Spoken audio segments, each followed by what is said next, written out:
This episode of Capes and Lunatics is brought to you by Tweaked Audio. Get awesome headphones, go to tweakedaudio.com and use the coupon code Southgate to get 30% off, free shipping, and a lifetime warranty. Or you can get there through the link on our website, southgatemediagroup.com. This is Luca Perich, and you're listening to the Capes and Lunatics podcast.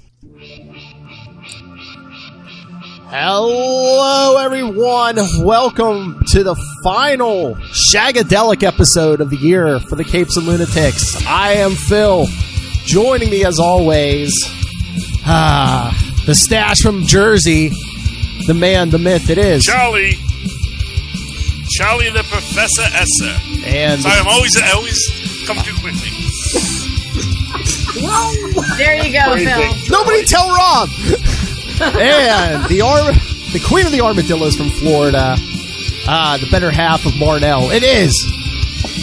Hey y'all, it's Lil Pellfire. I like to think she's my better half. Aww. I'm her number 2. I am just the medic in the relationship. That's right. We got a big round table going because we're going to be reviewing Austin Powers, International Man of Mystery. All right, so let's introduce. Let's go with the true Englishman, Jamie. How you doing? Hi, everybody. It's Shag time, baby. Yeah, love it. It's what it's like here in England. It's just like, yeah, baby. Well, it depends what era you're in, actually, and I'm still in that era. So you have the British flag on everything you own, right? Well, yeah, I've got nice T-shirts, but I ain't got it on today. Damn. Your car, your underwear, it's on everything. I right? was going to ask what I do drive a Mini. Oh, and nice. my wife drives a Mini as well. It's got the flag on. Yeah, it's lovely. All right. And all right, you can see him chomping at the bit. Master Doom, you hear us? The other Englishman. Come on, my last name is Southgate. It doesn't get more English. There's than a that, does it, Southgate, Jamie? England. Well, I'm much more. I'm actually George Robert Southgate VII. There is actually a Southgate Castle in England that has so much in taxes, I'm never going there. I'm actually related to Sir Robbie Burns, so every time you all sing Old Lang Syne, you should all be paying me money. Wait, George Robert Southgate. Oh my God! So Master Doom is Curious George. Okay. Yeah, well, there we go. He's hairy enough. I'm glad Phil brought the comedy. Well, someone had to. Yeah. Someone had to. Yeah. All right. And of course, we have, you already heard one of them, the Real Housewives of Alaska. You can hear them on their own show, Real Housewives of Alaska. Dianne and Marnell. Hey there. I have no fantastic pedigree to talk about other than the fact that I am related to Marnell. I am also her number 2. I'll allow it. Dianne, I already said, you know what? If you want to boost the ratings on that show, you know what we're going to do? I'm going to go get ordained online, and I'm going to marry Lilith and Marnell online. I love it. But you have to get ordained through the Satanic Temple. I'm ordained. I could do it. Ooh! I was just going to say. I married a couple of friends already, so I'm happy to do it. I'll be aware that you did that. And Marn, all those people who are complaining about you not being married, you can finally tell them you're married. Hail Satan. Madam Satan. I'm married to this woman in Florida. I don't even know her real name. But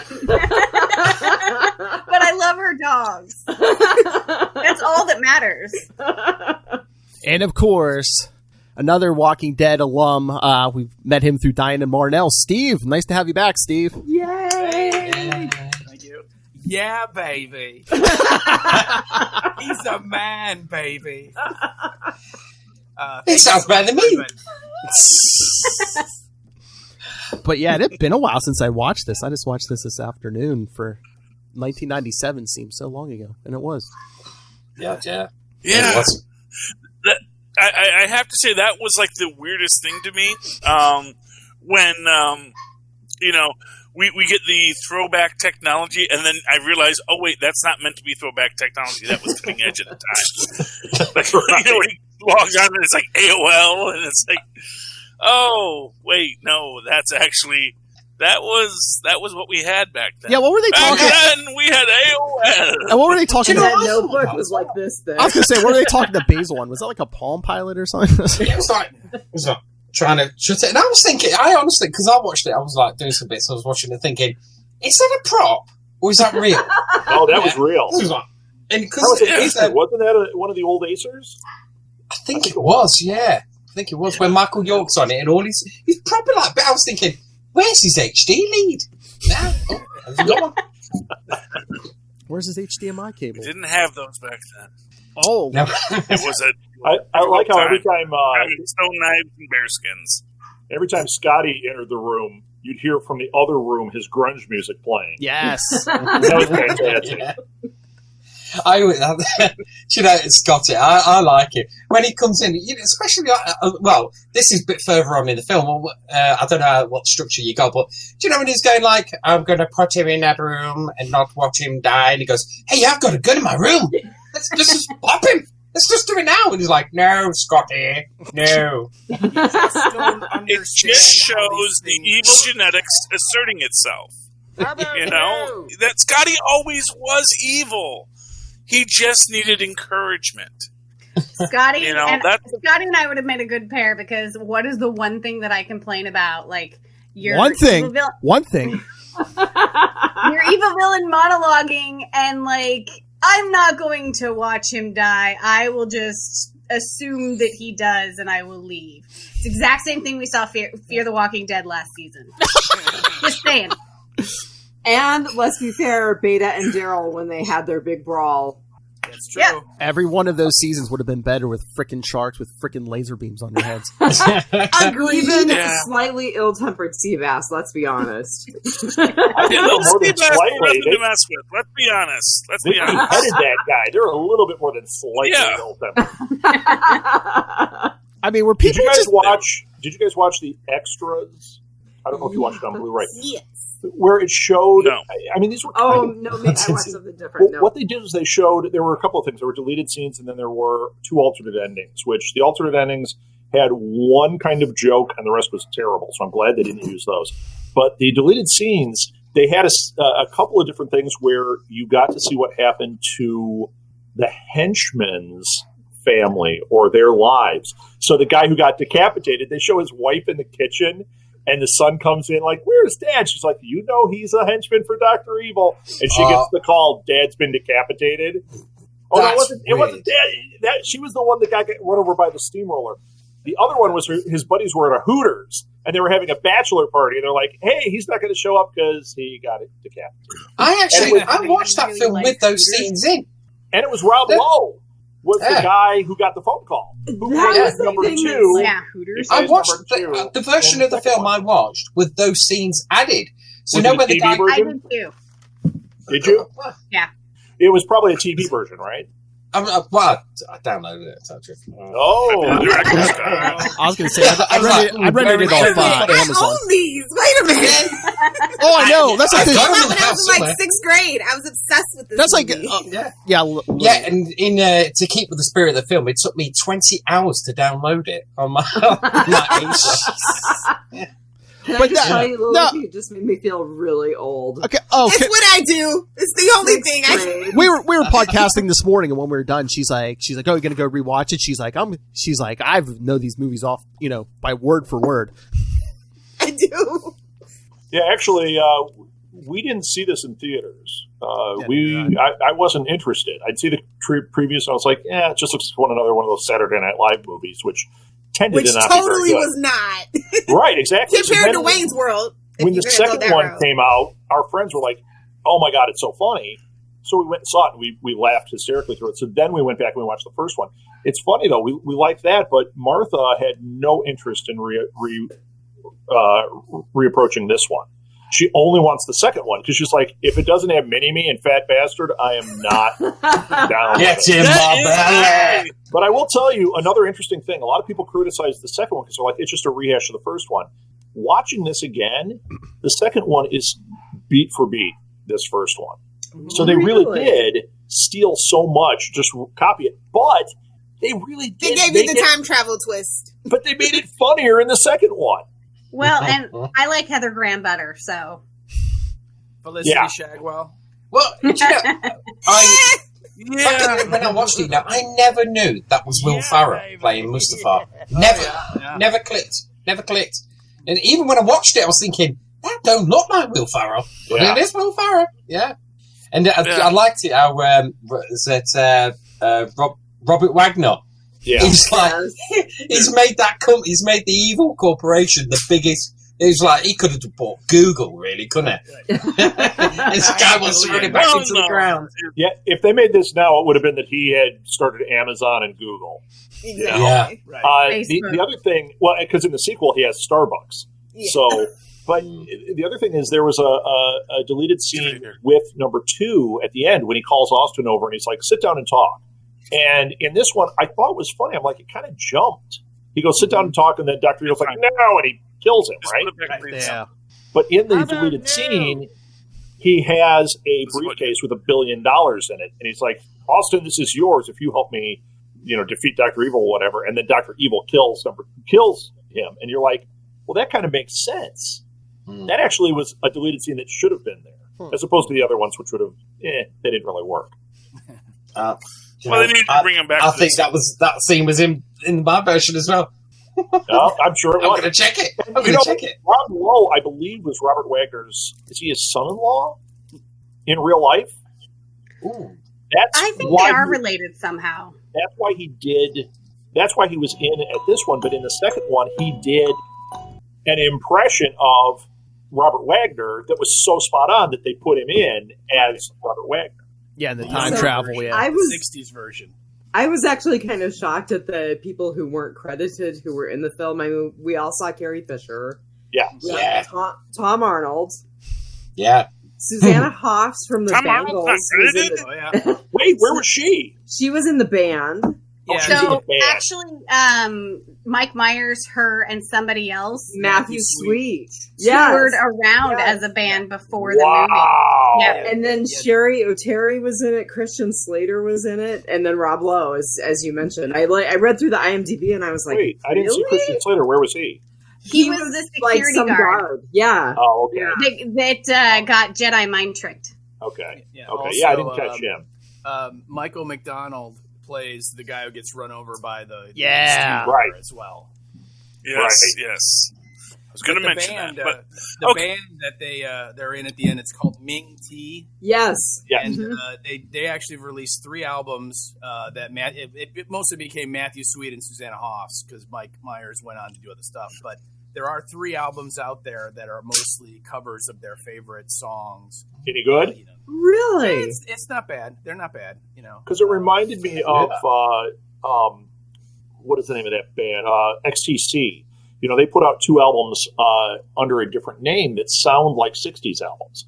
Yeah. And when I was watching Ming T, I was like, "This is pretty cool." They're trying to do I can only think of the name of the album, "Chips from the Chocolate Fireball."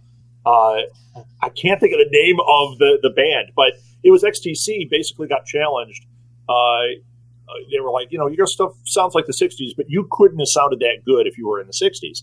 So they used actual equipment from the 60s. Everything is that, and then they wrote the songs to sound in that style. And I swear to God, it sounds like it's a psychedelic album right out of the 60s. It's fantastic. It's pretty cool. I love Matthew Sweet. I didn't know he was involved.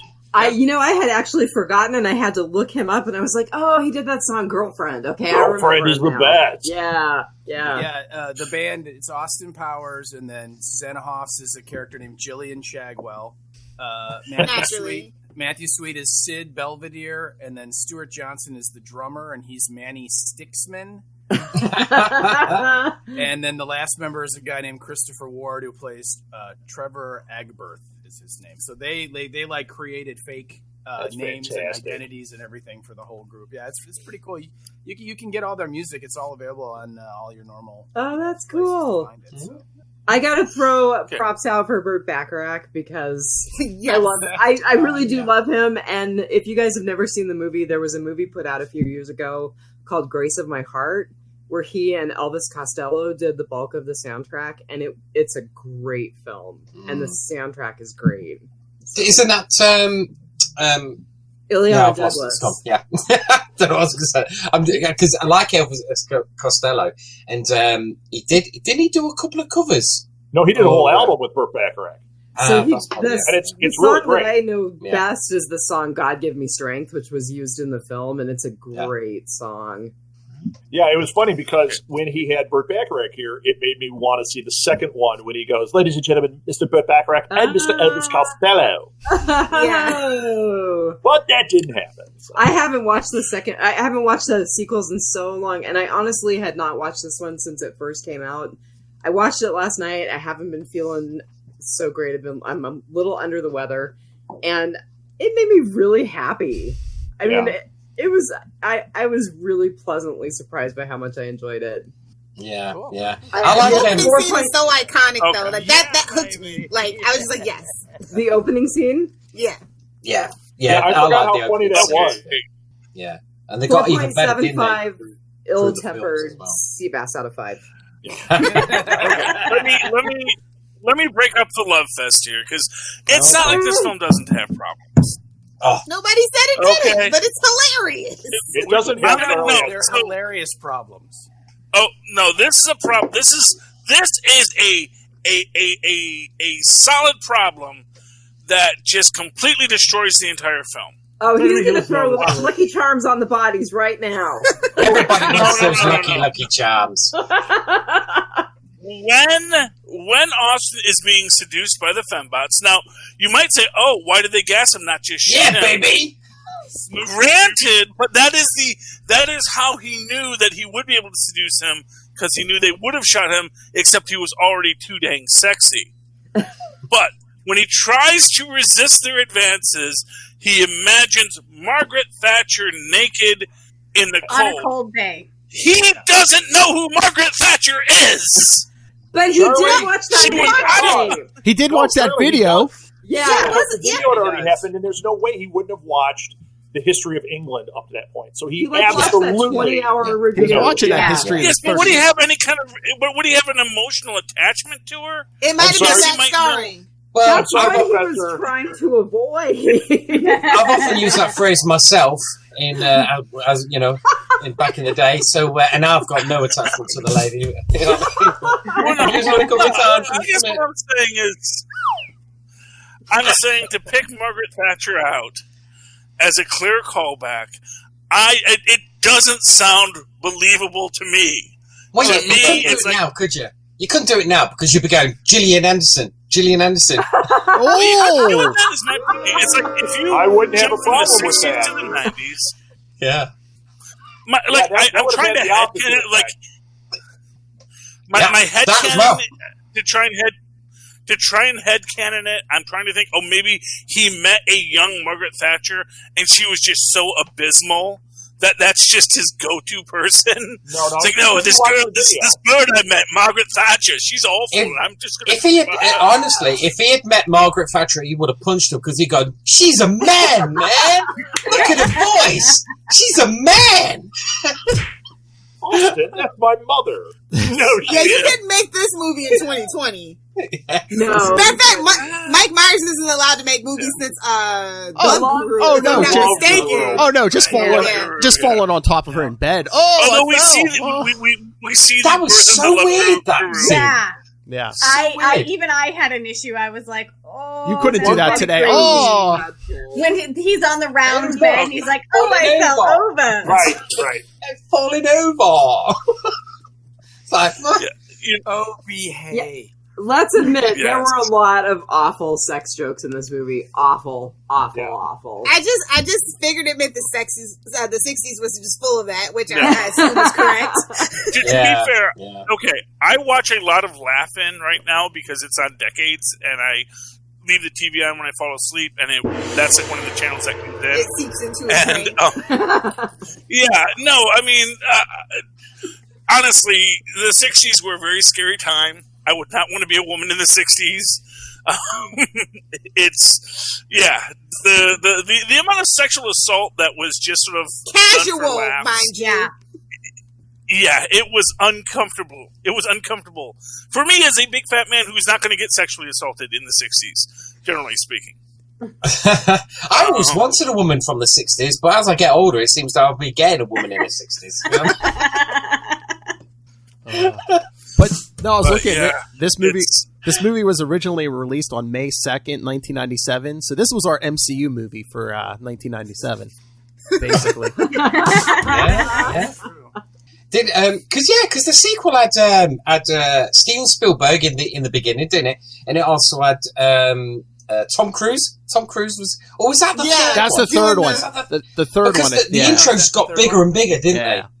Yeah, because the third one. That's like my there's a favorite part of weird the third connection. one. Mimi Rogers and Tom Cruise were married at one point in time. Really? Is that like the first wife or the second wife? I think it was the first wife. Yeah, it was the. I'm going to type back to Gillian Anderson. She divorced at a good time. Let's all just Right. be All thankful I can for say Mimi Rogers. is that everybody needs to watch the episode of Preacher where Tom Cruise explodes. You don't see it, though. No. Tiny Tom Cruise on Family Guy. Favorite thing to ever lampoon Tom Cruise, including South Park. Tiny Tom Cruise on Family Guy. My favorite thing. Robert, I thought you were going to say something. I lost interest in my conversation. Even I get tired of myself. Your eye drift over to my box. No, actually, what I was going to say is you mentioned Gillian Anderson. Mimi Rogers dated David Duchovny, so there's a tie there. It's a loose tie. But there's a tie. Everything. 6 degrees of separation. Wow. Kevin Bacon. There we go. Robert Wagner's second wife or current wife is Jill St. John, who of course was a Bond girl in Diamonds Are Forever. So mind. Yeah. They actually did a lot of like deep little connections. He was like, this movie was inspired by his dad who had passed away, and he was like really into British comedies and stuff. He also opted not to do the third Wayne's World movie to start work on this, so we're thankful. But as the second one was not two good. years ago, Wayne to me. I'm sorry. The first movie, they didn't need to make the sequel. The first movie was great. Well, I always thought it was a meta commentary about how sequels that don't need to be made get made. That's just my headcanon. That's just my headcanon, but that's how I accept it. As of 2 years ago, he was still talking about making another Wayne's World, or not another Austin He's Powers. He's trying to get Dana Carvey some work. Leave the man alone. No, an Austin Powers 4, but he's like, he was on the Gong Show. He was playing a character on the Gong Show, and he had like 3 kids under 6 at the time. So he was like, it's like still out there. Like I still want to do it. He's not allowed to make movies. I'm sorry. Cancel him. It was like a whole thing because he was already quote unquote difficult to work with, but I didn't believe it at the time, like when those rumors were floating around. He just wanted control over his own work, which they say makes you difficult in Hollywood when you actually dare to want money for your precious time and effort, Lilith, it makes you difficult everywhere, trust me. Yeah. So I appreciate his vision and being true to himself and like having that reputation and just doing the things that he was interested in. I think Austin Powers would be a very different movie if there was so much interference. Well, didn't he start it? Because he actually started his career in England, opening for Saturday morning kids TV show for this guy. Yeah, for this guy called Timmy Mallet. Mm-hmm. Dreadful. Timmy Mallet brought out this record in the 80s called Teeny Weeny Yellow Polka Dot Bikini.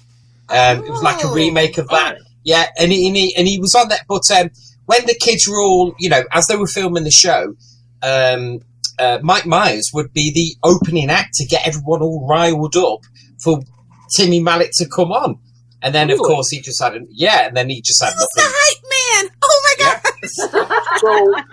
So I can fill in the blanks here. We all got to start somewhere, Lilith. I'm pretty sure. Let me just Google it to make sure. Yeah, Mike Myers went to Second City here in Chicago. He was in Canada, and then he went to Chicago. And so this must have been, what you're saying, Jamie, must have been just before that, because that's when I was done with classes and I was putting together an improv group. I saw him on the stage at Second City, literally the funniest person I've ever seen on stage. I mean, and I've seen a lot. Literally, no question, the funniest person I've ever seen on stage. He's also microscopic. We stood in front of Second City. There's 3 steps going up. I stood on the the ground. He was on the third step, and he was still shorter than me. We all can't be 6'2", Rob. Okay. Just that. I'm actually no short shaming in this house. Go back and look at my. He couldn't wear your big heels. I'm actually going to point out that Mike Myers was actually a successful child actor in Canada. Really? No one cares about Canada. He was a commercial actor. He used to get ribbed horrendously, according to him, by his brothers and classmates because he was the kid in the Canada Power ads. Nice. So he was. Yeah. How are you going to make fun of a kid making money? That's what I want to know. Right. Clearly, he should have moved to LA. I'll tell you who jealous kids do. So I had actually asked Mike if he would be in my show, and he said yes. And then a couple weeks later, he called me and said, "Hey, you said I can't do it." Well, you know why? He said, I just auditioned for Saturday Night Live, and I have to go to New York. Robin has missed chances. I swear it could be a whole podcast about it. So I've got 2 others from Saturday Night Live. Please that were kick me in similar, the pants. but this one was huge. And then he got there, and I didn't like him on Saturday Night Live. I didn't think he was funny on there at all. After I'd seen him, I was like, he's going to be great. And I was just like, wow, I don't see what was so funny. When he was in Chicago, my God. My question is, has Saturday Night Live ever been funny outside of the digital sketches? Ooh. I mean, as a 90s kid. I don't know. I mean, I know, like, the sweaty balls, and that's about it. Like, I'm a mad TV girl. I can't stand it now. I can't stand Saturday Night Live now. Ugh, it's awful. It's awful. Yeah. No, but just checking what you were saying. Where it's at. I do have to say, sorry, Jamie, Rob, really fast. I loved the way that he inhabited Austin Powers. He was wonderful, totally hilarious in this film. Yeah, and it was a love letter to his dad, Jamie. So it couldn't be anything but. Dr. Evil is one of the best characters ever, too. So. Oh, yeah. Just whipping back, let me just say, it was in that TV show in Britain was called The Wide Awake Club in 1986 to 1987. So I don't know why he was over here doing that. When he was over there doing that, you know what I mean? I just can't get past Timmy Mallet. That would have been Timmy Mallet was awful. Before he came here when I met him. So that was just before that. Yeah, because before it was in John and Yoko, a love story as the delivery boy. The man actually has a huge career. He could have been just one of those faces. Had he, gone into Rob's comedy troupe and just been one of these guys who just was always in every show. Yeah, and you never heard from him again. But you'd always see him show up. He'd be on Law and Order. He'd kill somebody. It'd be great. He'd be in for a couple episodes. Everyone's been but never got that big break because he said, you know what? I promised Rob I was going to be in his group. And I'm going to go do that. To heck with you, Saturday Night Live. A man's word is his bond. What did you say? That's an alternate universe. A very sad Trust me, actors make choices like that all the time. You know, there's a lot of great actors who wind up in that spot because they're nice. This film originally, Mike Myers wanted Jim Carrey to play Dr. Evil, and Thank God he didn't. Was going to, and then eventually he said, I can't because I already have an agreement to make a movie that would eventually become Was it Cat in the Hat? Liar. No, it's Liar, Liar. So, okay, middling. Okay. So instead, then Mike Myers decides to do this impression of Lorne Michaels, who is the guy who created Saturday Night Live. That's basically who the Dr. Evil character. Oh, right. If you've ever seen Lorne Michaels, that's him. So he's got the scar. It's also the second. It's the second Lorne Michaels impression to hit the screen. Yes. That is true. Does anyone know what the first one is? Wasn't it Dana Carvey doing something? No, please, Dana Carvey. I think Guthrie wasn't in this. Yeah, no, it was Brain Candy, Kids in the Hall.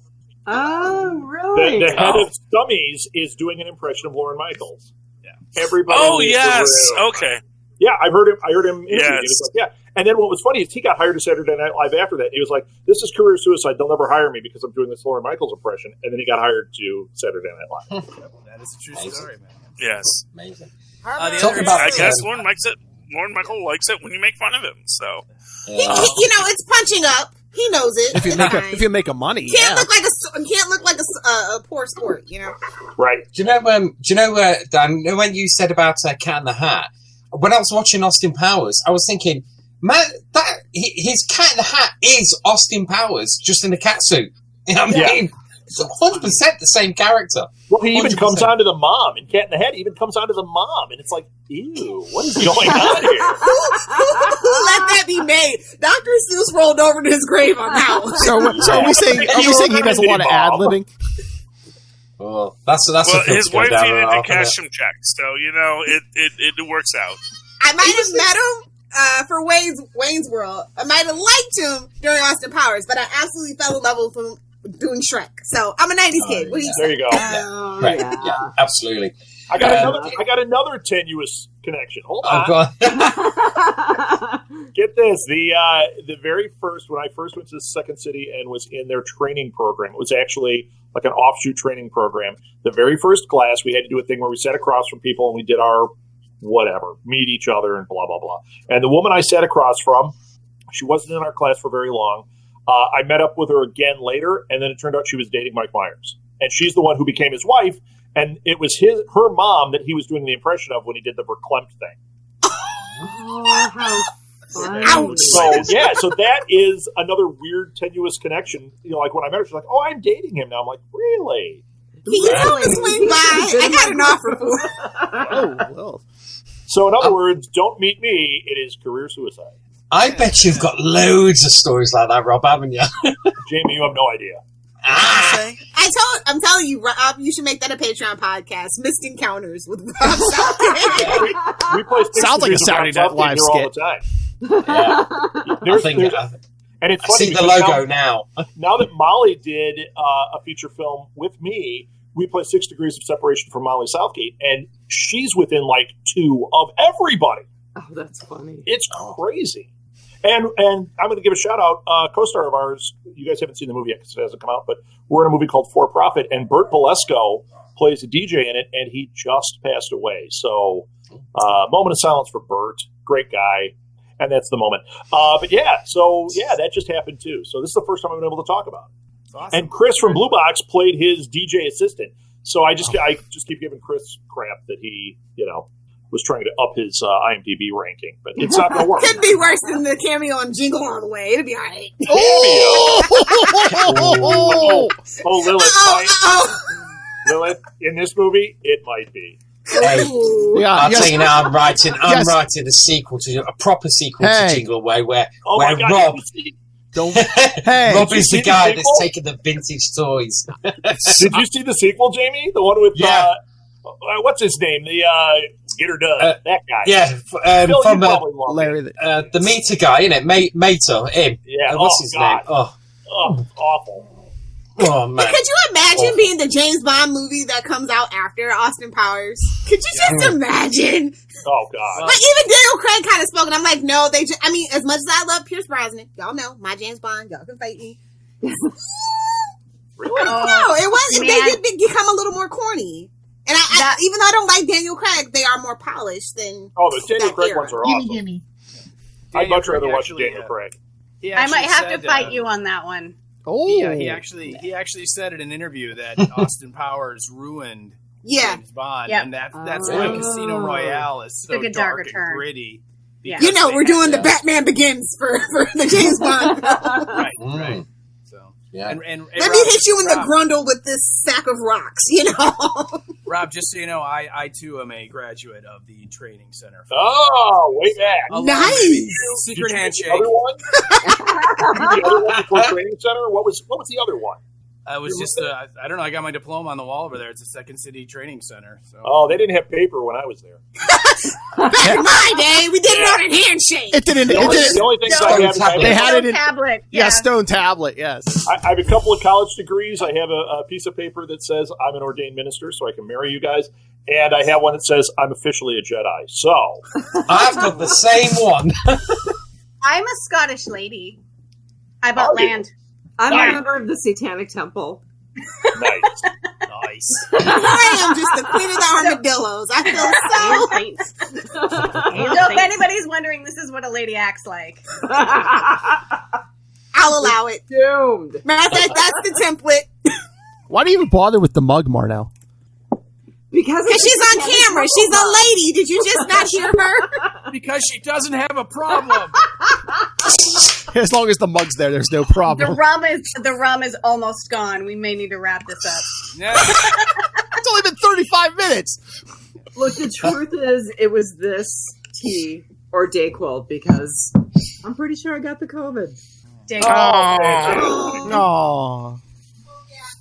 No Tinder hookups for anyone until we have a vaccine. None. Zero. Zilch. Well, no Tinder hookups, period. Get off of Tinder, Right. use Bumble. I'm not on Okay. Tinder. It was my dumbass medical assistant. Yeah. Craigslist. Sliding down poles. Craigslist doesn't have that anymore. It's been a while. So, Dianne, here's the question: is it a productive cough or an unproductive cough? Sliding down poles. At this point, it's just a sore throat and nasal congestion, but a definite exposure. So, Oh, it's an exposure, but that's not the same. Trust me, I went to Connecticut this week, and went to a bar, so we've all had exposures, but, you and Marnell. yeah. I'm not at the bar. I'm so disappointed in you guys. Charlie said cough. I feel like I want to cough. You know, No. Turn your head. Okay, when you're so around here's the anyone and you just go, everyone goes, like, you got So COVID. You here's go, the no, thing. it's just a cough. Oh, okay. COVID is an unproductive cough, meaning that you cough, but you don't bring up phlegm. Who's gonna sell them that day into the medical field? That's read about it. He's mansplaining. And there's actually a thing that the COVID cough does have a different tenor because there's nothing for it to bring up. Your body's not producing phlegm in the COVID cough. So I'm not buying this, Professor. it's a dry cough. I'm going to say he's S-plaining now. Look at Rob over here coining terms and whatnot. That's what I do. Mark my words.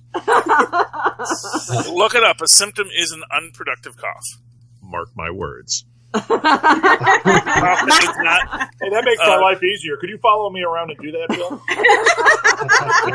So, I want to talk about the theme song for a second, which is so iconic. Quincy Jones? Yeah, it's actually everyone. Yes. No, I thought it was knows George it. Clinton. It's George Clinton. Yeah. He's No. the music supervisor for the movie. It's not. It's Quincy Jones. Yeah. It's a song from Classic, yeah. a song from 1962 called "Soul Bossa Nova." And Not then, to be confused with the Sanford and Son theme song, guys. Come on. and then George Clinton redid it as the Austin Powers theme. But you know also where this is from. It was used in another movie. The Soul Bassett. Catalina Caper? It's been used. It's been used. Austin Powers 2? Yeah, but an older one. It was used in Take the Money and Run, I think. There's a scene, and it's the original version, the old Quincy Jones version. I was watching it, and all of a sudden I hear da-da-da-da-da. I'm like, wait a minute. Yeah, it's been used a lot, but those were the two big ones, the Take the Money and Run and Austin Powers. And now everyone thinks of it as the Austin Powers theme. Right. Yeah. Well, because he redid it, and now it's the Austin Powers theme. It is, Right. yeah. That was back when How it goes, the white man taking things away. That's right. Wait, is George Clinton a white man? Oh, no, for the Austin Powers franchise. Yeah, Is what I no, mean. what I was going to say is that was back. Some artists are litigious, and they don't like people making riffs, and other people aren't litigious But because Quincy Jones is a jazz musician by trade, so he kind of exactly. It's like Quincy Jones is like, hey, I stole half that myself. So what am I some guy at a club one night. Yeah, absolutely. Yeah. If you go on YouTube and you search for theme tunes you never knew but knew, and that's one of them. It comes up with the Quincy Jones and that's with the Austin Powers. It's literally the first one. You go, oh yeah, I know the tune, didn't know where it's from or who made it. It's one of those things. Well, I learned it. I didn't actually know what it was. I knew I'd heard it, and I was trying to find it. But I was having a conversation with Jack, who used to be my co-host on Enough Said, and he's a professional trumpet player. You're welcome, and everything. Charlie. And he said, that he's had to play that a bunch. He goes, every time it's a fun chart to play. He's like, I love it. He goes, the whole time all I'm doing is like, yeah, baby, after every note. Yeah, baby. Andy. Is Jack a jazz man, or is he more of a marching? Oh is my he more God! a Sousa guy? How dare you, Charlie? As a jazz man, There's a drop. that is an offense. He is a jazz man. That's what I said. I thought he was, but I'm thinking, I shouldn't Marching band. I Good shouldn't Lord. presume that every trumpet player is a Sousa guy. No, Jack is a jazz. What an oddly stereotypical thing to be stereotyped for. You're weak Yeah. sauce. Okay. Well, the bar's still open, Charlie. Cornet player, but Charlie, you need to watch The Five Pennies with Danny Kaye. Oh, that's a good one. Oh, the Five Pennies. Yeah. Yeah, It's a good one because it's Danny Kaye. He's always fun. exactly. He's Danny Kaye's- wonderful. Oh, Yeah. I love Danny Kaye. Oh, yeah, Yeah. really good at it. Yeah, like him. The vessel. I always liked his had the fantasy pedal with ones. the poison. The pestle with the vessel is the brew that is true. Yes. And unless we have to switch Or it to the the, vessel flagon, with the the pestle. dragon with the flagon. Now we're completely losing Marnell because she's like, Danny who? So when you guys think about this movie, okay, before having watched it now, what is the iconic scene that comes into your head? Like, what is the thing that you go like, that's the first movie. Love it. Like, I is know. do we each get our own answer, or is there an No, answer? I want you guys to go into a room and talk about it. Come back with a collective answer. Diane, are you sure that's that mug? I'm going to say this, and this is the sad truth of it is like, oh, the iconic scene from Austin Powers. It's the introduction of Mini-Me, which isn't in this movie, and I think that so much of what becomes iconic about Austin Powers is not in this movie. Because I'm sitting here waiting, like, when does Fat Bastard show up? And he's not in it at all, and you realize that that's all stuff that happens after the big reveal. That somehow, honestly, I'm watching this movie and I'm trying to find some lore in canon, but throughout it all, it's like, but that kind of undoes the canon that we're going to see later. It's like when we get to the group therapy session, and which I think is one of the best scenes in it. Is the group therapy session. Oh, gotcha. And so Well. right there, that's going to be kind of my iconic thing. Because again, it is this idea of conflicts of the 60s and the 90s. But at the same time, I'm thinking, oh yeah, okay, I see how they're kind of setting up what's going to happen next. But kind of like Star Wars itself. They weren't setting up what was going to happen next, because everything they do in this movie is completely countermanded by everything that happens in the next 2 or 3 movies, however many there were. I don't know. For me, okay, because it's me, guys. It's the end of the movie, The Penis Pump, where he defeats the guy with the penis pump. Of course. Baby, it's not mine. You know what I hate about that is that's not how penis pumps work. I wouldn't know. So I'll trust you on that. Give us a You demonstration. need a seal. I just assumed it pumped up like a tire, like it's a bicycle tire pump. I don't know. That's not how that's not how this works. That's the, Okay, first off, I read a lot of porn. And there's no shame in that. First of all, you read? Yeah, the So articles. yes, you have to read the I get audio books with video now. I get it for the audio. I get it for the articles. So for those of you who want to understand what the penis pump joke is, if you read pornography from the 60s and 70s, the Swedish penis pump was basically the salad spinner of its day for adult novelties. Wouldn't that be a salad tosser? Nobody tell Rob. No dressing, please. So the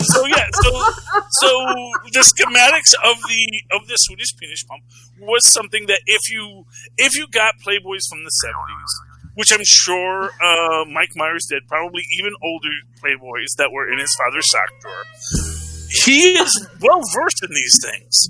Because that's the thing most people don't understand about pornography. Like, good pornography is there's a book you read that's there after you're done. It's like, okay, I'm done with that. So what else does this magazine have to offer? All good pornography. It just depends on your taste. Anyway, but I'm getting a little too deep here. Anyway, Why is Jamie gloving up? So the point is that's not how the pump works, because you're going to get too much air in over the pants. You'd actually have to physically make flesh to plastic contact to create a seal to actually have that accomplish anything. And that, boys and girls, is your A to Z of how to use one of these machines. I just assumed the pants were off, like silly me. Well, why would he have taken his pants off in the middle of a fight? Why is he choking? Because he's Austin Powers, baby!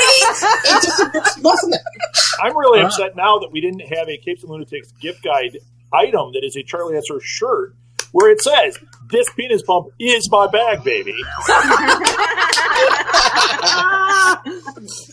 I just want to say I am deeply disappointed in myself because I give sex lectures to my patients at least 3 or 4 times a week. Charlie, I feel outdone. Well, don't feel bad. It's like I said, it's all just from reading the ads. Now, quite frankly, the efficacy of a penis pump is questionable at best. Dianne, you don't have first-hand knowledge? Bravo, sir! Bravo! Yes, but if your patients are using a penis pump, tell them to make sure they have a solid seal. Hey, don't get ahead of yourself.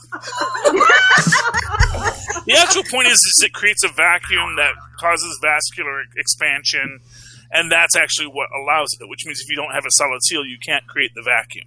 All right. This conversation is really hard. There's a lot of physics involved. There's science here. How do you even deal with those things? Oh. Come on now, let's concentrate on the film and let's stiff up a bit, guys.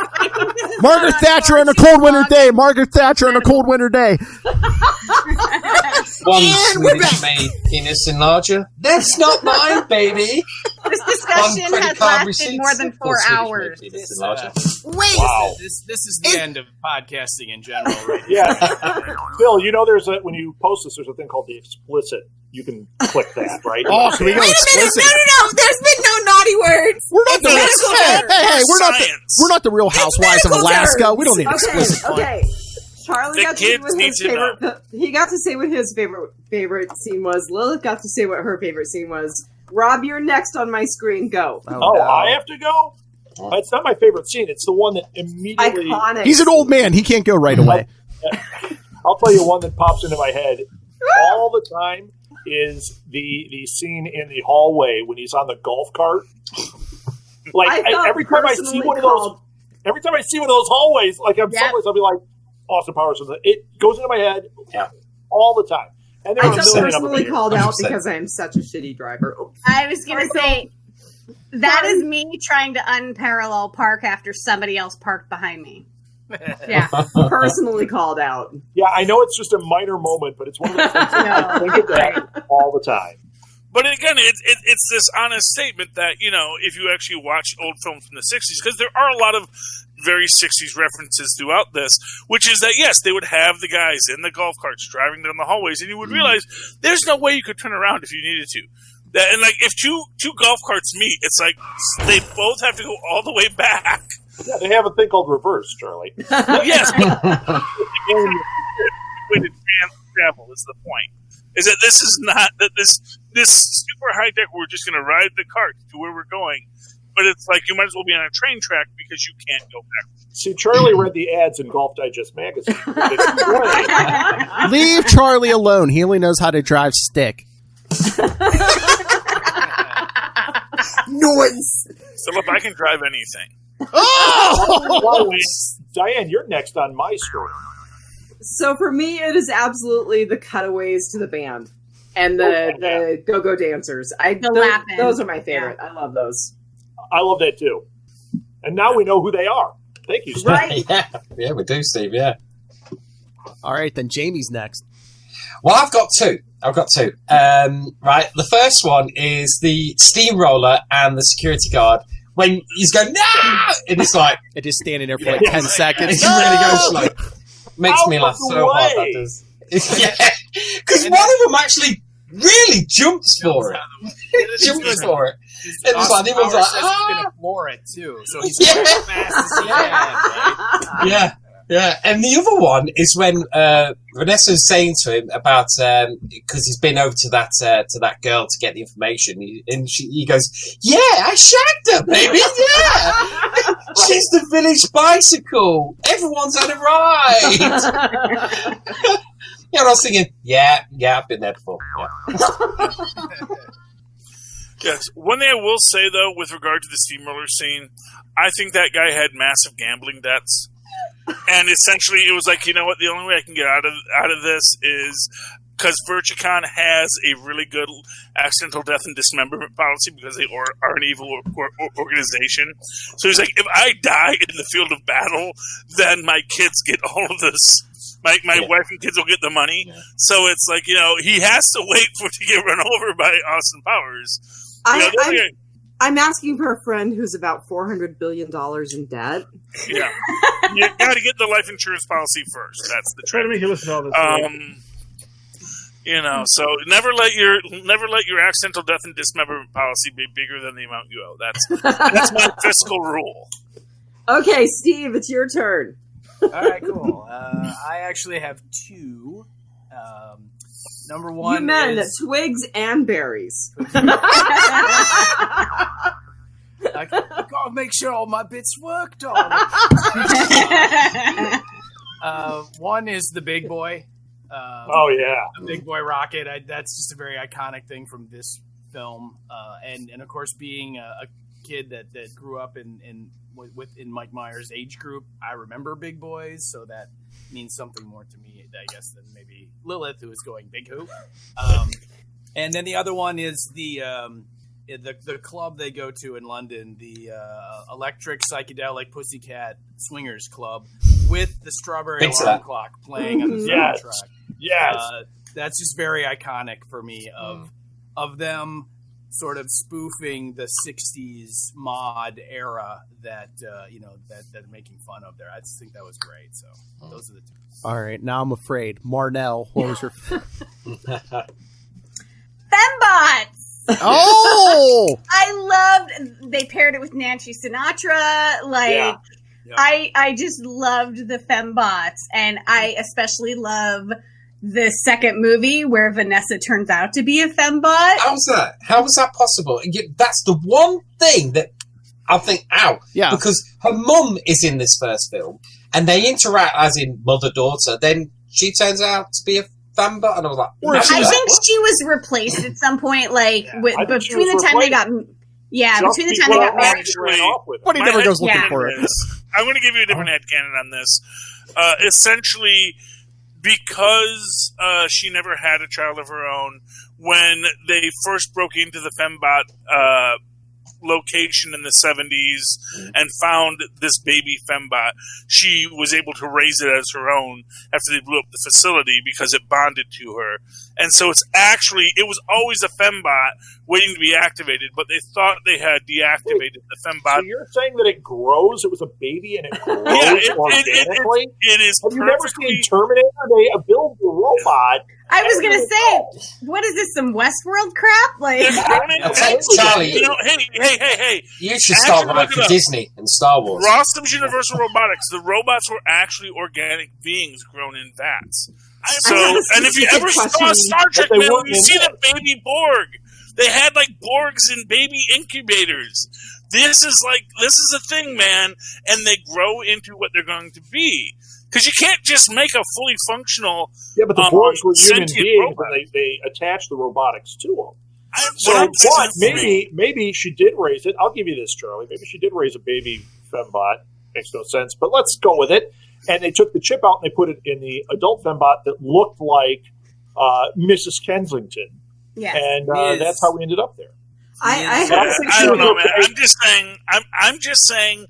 If you're going to follow the logic, if you want to Star Wars prequel it and Star Wars sequel it and sort of make what was meant to be a one-shot film build into a larger lore, you can actually make it work by suggesting that there is a bioorganic evolution of the fembots so that they can be beings with such complex mental processes. I think you can't just program that. That's the thing. You have to build that from the cellular level up.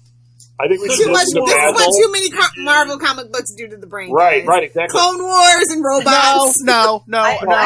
I'm sorry. He is no longer the Marvel Comics expert. He is Swedish penis pump expert, Charlie Esser.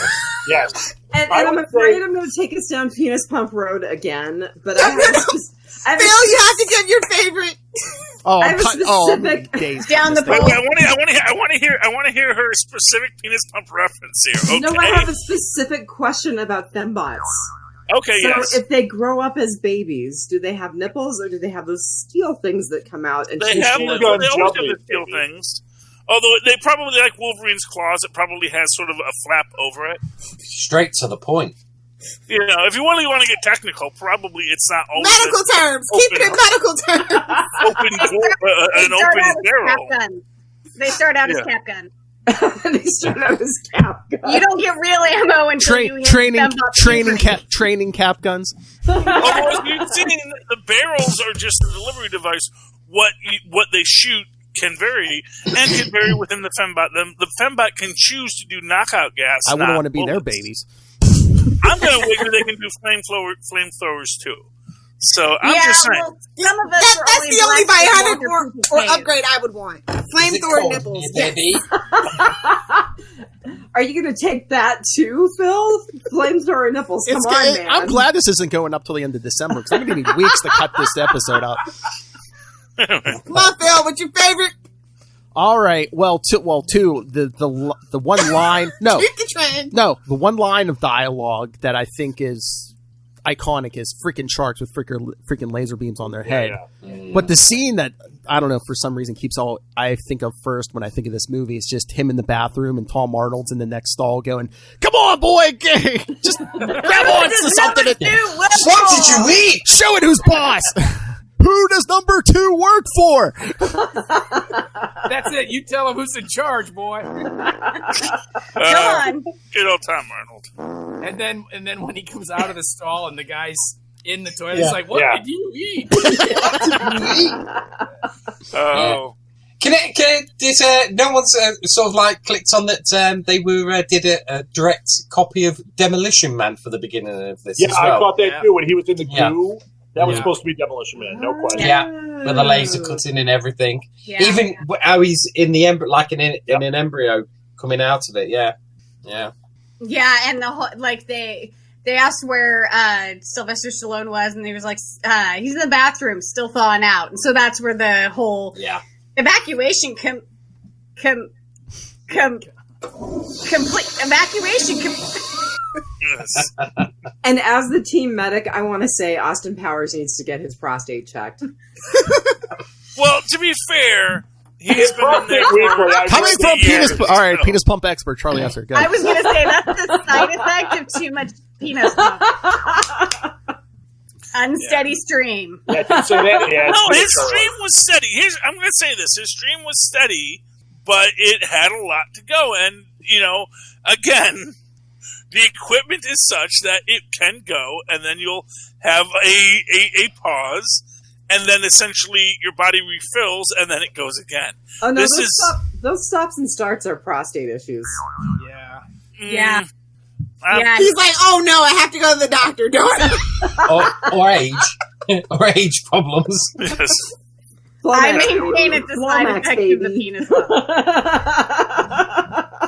Honestly, the start anyway, but just stop and try again in 30 minutes. I do want to call out one scene here that I actually think is kind of prescient and also kind of sweet summer childy, which is when Dr. Evil at the end essentially confronts Austin Powers and says, "Oh, and what you've advocated, your swingers and your free love, and now those are seen as evil." And he does this whole thing. It's like, look, we just wanted to fight the squares, and if we had known where it might lead, we definitely would have done things differently. Now we want freedom and responsibility. I like that because, of course, this is done, at the height of the Clinton era, and an idea of a progressive world ahead before George W. Bush gets elected. And I think there's an interesting parallel in our current political landscape where we're kind of like, yes, now we've learned our lesson and we're going to make a better world. And, I just hope that people do learn that better world and do find that freedom requires responsibility. And we can find that middle ground to have a free, responsible, productive world in the future. So what you're saying is, with great power comes great responsibility. You beat me to it. Take a drink, Lilith. She got me. I know. That's your wife right there that just said that. She got me. In which tradition? Which tradition are you going to have your wedding in? Really, you have to think about this. Oh, yeah. I want to do it hillbilly style with a shotgun and a shanty and moonshine. I'm booking my plane ticket right now. We're gonna get married in Kentucky. Sorry to break it to you. Scientology, Satanism, that's my contribution. I would like to say, by the way, Hail that the Satan. shoe thrower totally made me think of George W. Bush ducking that shoe in the press Predictive conference. programming. Yes. Oh, you mean random task? Random task, yeah. Random. I don't remember his name. I just Somebody else goes, ow! He's a nod Yes, to which is- odd job. Yes. You know, but again, this is the problem with that scene, is it that it's just a shoe. Odd Jobs had metal rings in it. Right. It's like if you were going to call throw the the joke, shoe. Charlie. That was the joke. Yeah, I said that's joke. Okay, but I'm just saying that joke was built on a faulty premise. do we all know the story of what happened to the actor who played Random Task? I do, and it's totally up your bag, baby. Does his penis pump explode? I don't know. No, it's a Marnell special. Okay, so He drunk himself to death? apparently- What? He had to have been murdered. Let him No, know. Let him know. no. Oh, He okay. kidnapped and tortured a woman in 1990. Austin Powers was done in 96. He had kidnapped and tortured a woman in 1990. Oh my god. And DNA evidence matched him back to the crime in the early 2000s. He was arrested, put in prison, where he murdered somebody in prison. Now, oh my god! Did they find his shoe at the murder scene? That's amazing. No, but you know, That's just kind of scary, man. I know. Wow. Just The let you woman know, that serial killers walk among us. apparently had a copy of the movie in her house. yes, that's right. She didn't know that. And I he mean, how had- creeped was in out? the movie. How Yeah. how creeped out are you if you're Mike Myers? That guy had his hands around your neck. Yeah. Right? Yes. Right. In a professional setting, though. Yeah, Of but course, still. Steve and I know the creepy fact about the movie. Yes. I took care of Alaska's most famous. I like serial those killer. creepy facts. I think you know Really? when you hear about these actors from these old films, and then you find out that they've done something really, really dodgy, and you think, oh god, and then you watch that film and you sort of looking at it differently, and you're thinking, I can see where you got see the that. tendencies in that, yeah. And is anyone else just getting more and more scared that Marnell is accumulating more murder knowledge every day? What I would say about the Mike Myers thing, though, and so I took care of Alaska's most famous serial killer when I The lived back Butcher in Seward. Baker! Yes. Wait, who is it? The I Butcher did. Baker. So I worked in an emergency room. He was already incarcerated, and he came into the emergency room as a patient. I missed her. Well, say it again.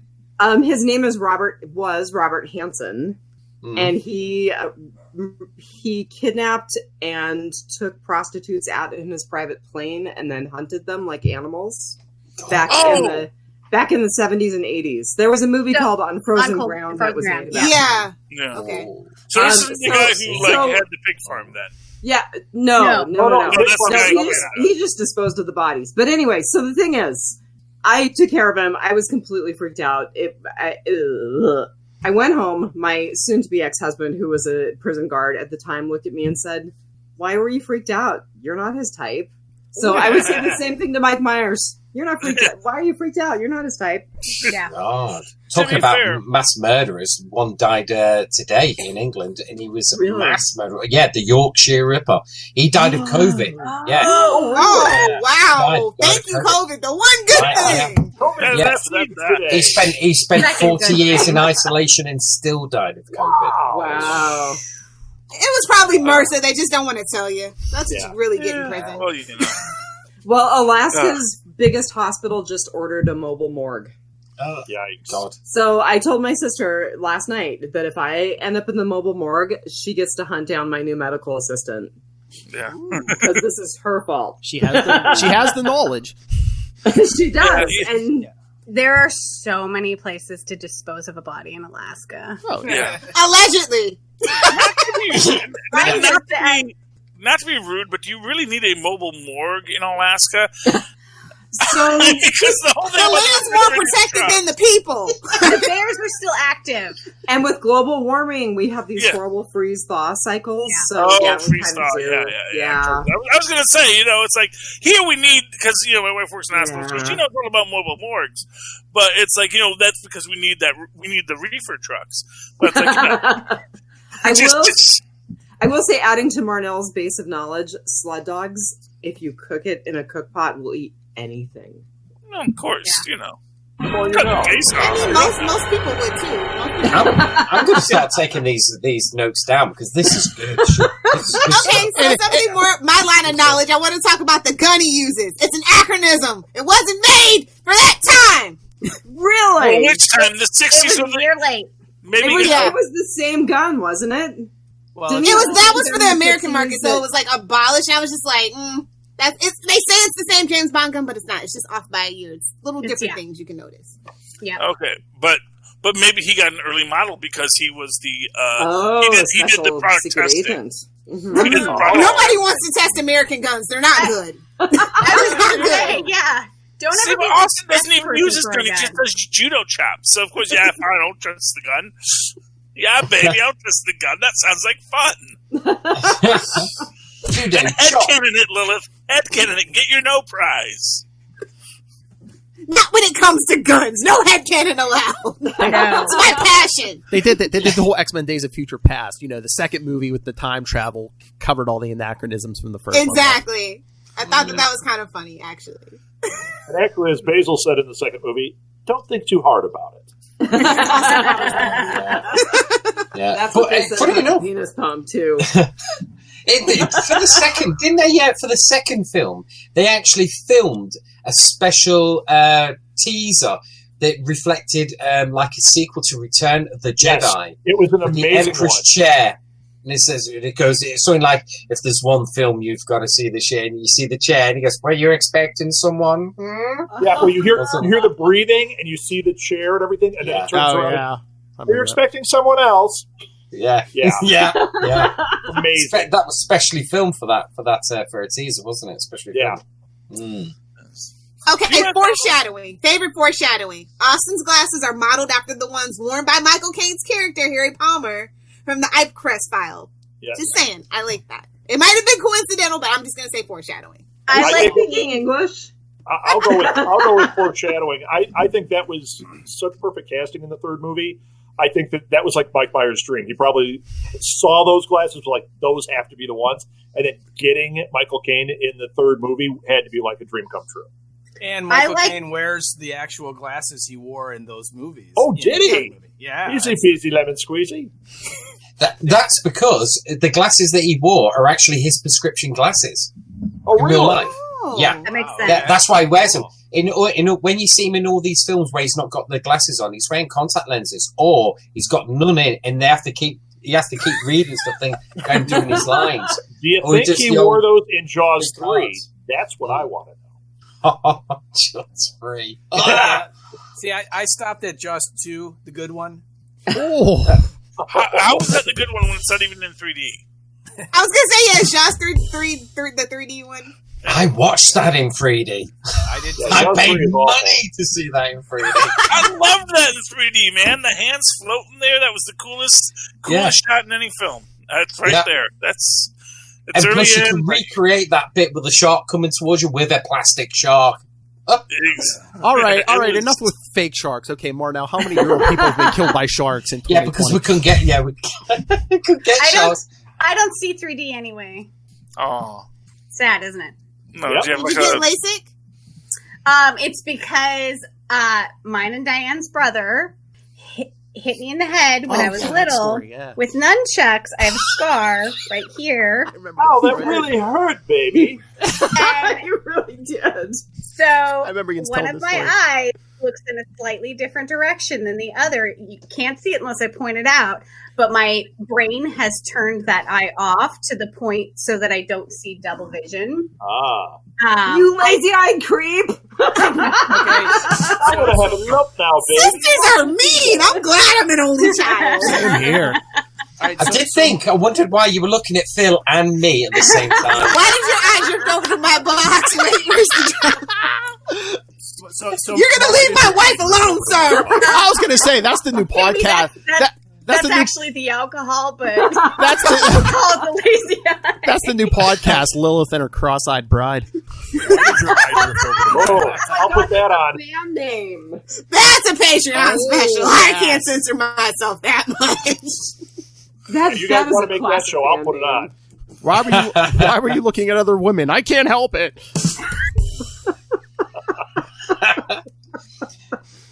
God. We're actually, I'd say this, but we've got a guy that I work with at work, and he's got the same sort of condition. We call him 10 to 2. Well, and so this is why. Behind his back. This is why the golf cart scene resonated with me, is because I have very poor depth perception when it comes to like parallel parking my car. So yeah, backup cameras for the win. All I remember is lots of blood and a trip to the emergency room that night. I remember that well. Back in the day, they used to topically numb people with cocaine, so I have. They tried still cocaine use it in my for life. laser That's my bag, baby. Yeah, baby. I wonder why I have such addiction issues. Wait. They put it up there. So as a kid, as a kid, you were a cokehead. I was a cokehead. Get out, Philip. It's still used for any eye surgery. I know this because that's what they gave my nephew when I pushed him down the stairs. Wait, what? Hey, you can't powder coat this. It was years ago, but no, yeah, but it is. Anytime you do surgery on your eye, they give you cocaine. It's really good for that. So I have LASIK. I don't know. It's good for glaucoma too. Oh no, wait, that's something. No, that's TCV. That's a different chemical and has different effects. But if you watch Fear the Walking Dead and you live in Texas, it's good for anything. Hey, I'll take Fear the Walking This Dead over movie's so World Beyond. old. It came out on VHS, guys. It's old enough to drink. This movie's old enough to drink. Oh God. It was actually, I believe, the first DVD or DVD that I bought. Is it? Wow. Yeah, I won a DVD player from Independent Film Channel, and they didn't send any movies. And this one was there, and we hadn't seen it yet, and it was on sale. And I went, I'll buy this. And that was the first one we watched. Were DVDs like $40 back then? I don't even know. No, I think they were generally $20 is what they came out at. Now you can get them for $3 at Walmart. Free. The only one I ever bought full price was the movie Trekkies. You guys ever see that one? Yep. It's an amazing movie, and we kept telling people about it. Yes, we kept telling people about it, and then I finally saw it in a store, and I was like, I'm buying it. Now, I mean, that's you can get it anywhere. But just Rob, for the woman who works in the Kinkos in that movie, who goes to work in the Kinkos in her next gen uniform, and awesome. There are some interesting folks in that documentary. So the guy in that movie that rides in Captain Pike's thing, and he rides down the street. Yeah. Okay, I know a whole story about that, but we live in Minneapolis when this movie came out. We're watching the movie the first time, and they show that scene when he's going down the street, and all of a sudden we're both going, I know where that is. It was right there in Minnetonka. It was this one stretch that we used to work in a catering kitchen, and we drove it all the time. So then for the next 2 years, every time we drove that, we'd be like, oh God, I hope he's out here in that pipe thing. Please God. And then I worked with a guy that actually worked with him on another film, and was like, oh, I know him. And he said, yeah, he's a weird dude. And then they put out another film about 6 Days in Roswell, which is not nearly as good, but it's all they sent him down to Roswell, and it's not that great. But same guy. I love Rob making fun of the Trekkies. Meanwhile, he was the guy from Jingle All the Way holding his balls. Yeah. So speaking of I'm actually surprised you because you said, Rob, that you won the DVD. Didn't you from so they didn't send you a Turbo Man gift certificate instead? They sent me nothing. I won it. I won the thing. They had a trivia contest, and it was all about indie film, right? And this is back, so I go online, and this is I'm so old. This is like, so Martha had to hang up the phone first. Oh yeah, it's like don't call anybody. I'm going to do a contest. And I went on. And it was 32 questions, And I'm just like, bam, bam, bam, bam, bam. I answer them all. I'm like, yeah. I go the next day because it said there's going to be a contest every day. Same contest. I end up winning. And I called because there was a phone number back when they had phone numbers. And I said, oh, I won. You had to call to tell them your address. And I said, that's so cool. And the guy says, oh, you're the guy that won. I was like, yeah. They go, yeah, you got all 32 right. I'm like, yeah. He goes, yeah, well, we made a mistake. We were supposed to do one question a day. But the first day, they accidentally put all 32 on, and you answered them in like under 5 minutes. How are you not going to win? I'm like, yeah, I won. Do you know what? I've got a similar story to that, Rob. When back in the day, Warner Brothers built a brand spanking new cinema, and they had this mobile radio station set up.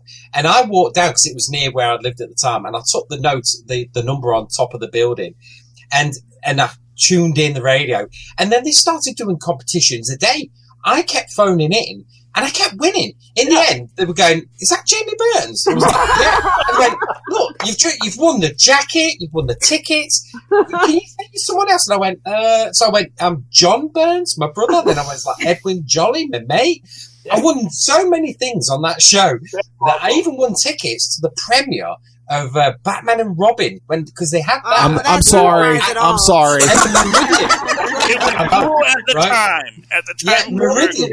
But the thing is, when I queued up and I bought myself a tuxedo and I was in the queue like this, and my dad dropped me off, and there wasn't a t-shirt and shorts, and the news people went straight up to him and went, "Hello, have you come for the film?" And my dad went, "I don't even know what Batman is. What is it?" I was like, oh my god.